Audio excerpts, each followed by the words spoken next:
Hello again, everyone. Welcome to Washington Gun Law TV. I'm Washington Gun Law President William Kirk. Thanks for joining us, coming to you from Washington's premier indoor shooting facility. Of course, that's Security Gun Club right here in Woodinville, Washington. Hey, Washington, this will be a video for the hometown crowd here because it's that time of the year again. Yeah, just like with your annual exam, the one you always dread, we are rolling around to that annual time of the year again, or as we like to call it here, the Washington State Legislative Session. And in anticipation, emboldened by multiple years of successful disarmament legislation, yes, your state Democrats are at it again. This time introducing a bill to pass a law which was just recently ruled unconstitutional in two separate states on opposite ends of the country just 2 weeks ago. So today, let's spend a few minutes and let's talk about, here they come again, Washington's new gun control bills.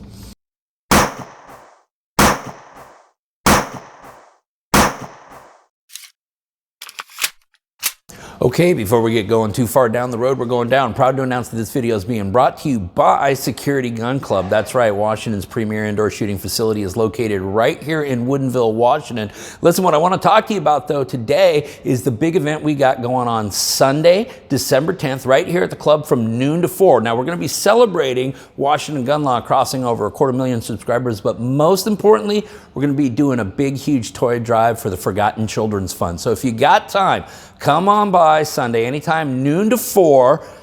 Price to get in is you got to make a donation for the kids here. So once again, everything we raise that day is going to go to the Forgotten Children's Fund. If you can't bring a toy and you want to just bring a cash donation, go ahead and do it. Remember, if you've never shot at the club before, you're going to have to come in early and do a safety briefing. So please, we hope to see all of you here. Let's help raise a bunch of good toys and money for the Forgotten Children's Fund. That's going to be Sunday right here at Security Gun Club, noon to 4.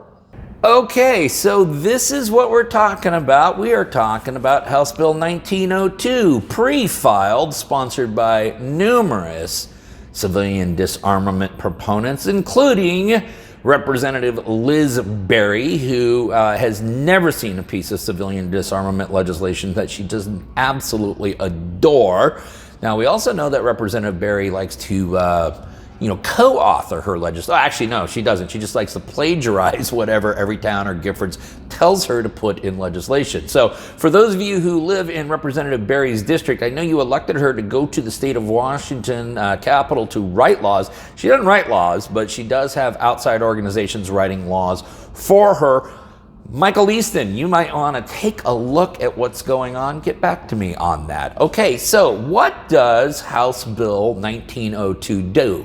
Well, House Bill 1902 is a regurgitation of House Bill 1143 and House Bill 1144. Now, we just did this video shot from this gun club last week that said, hey, listen, we got some components of 1143 going into effect, including a new educational class that one must complete before they can then go exercise their right of self-preservation and purchase a firearm. Now, I also had mentioned that 1143, 1144, and all the other accompanying Senate bills had originally started as a pre-purchasing licensing requirement, but it was successfully whittled down to a pre-purchasing educational requirement. What House Bill 1902, for the first part, does is it reinstates a pre-purchasing licensing. So what essentially was pulled out of the bill last year is getting put back into the bill this year. Now, although the bill is 72 pages, really the meat and potatoes is in the first 7, because the remaining sections is just every single place in other laws where a person could forfeit their CPL or right to possess a firearm. We then also included a revocation of your purchasing license. Now, Section 3 of the bill describes all the hoops that you will have to jump through, that is, all the prerequisites before you get to exercise what is supposed to be an inalienable right. Now, in addition to all of the things that we discussed in the previous video about what's required in the pre-purchasing educational class, this new bill would also require live fire shooting exercises on a firing range that includes a demonstration by the applicant of the safe handling of and shooting proficiency with firearms. And then, of course, the training would have to be, the training must be sponsored by a federal, state, county, or municipal law enforcement agency, a college or university, a nationally recognized organization that customarily offers firearms training, or a firearm training school with instructors certified by a nationally recognized organization that customarily offers firearms training. The certificate of training shall be in the form and manner of documentation developed by the Washington State Patrol under Section 4 of this Act.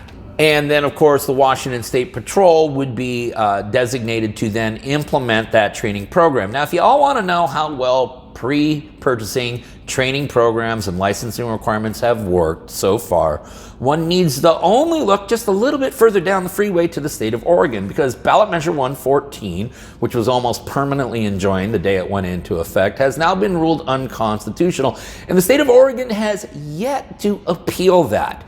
Now, if you think that's just an outlier, let's go all the way to the other side of the country, because we had another case in the Maryland shall issue case out in Maryland, where Maryland's pre-purchasing licensing requirement was also thrown out. Why is that? Well, shockingly, you don't need government's permission before you exercise what is supposed to be an inalienable right.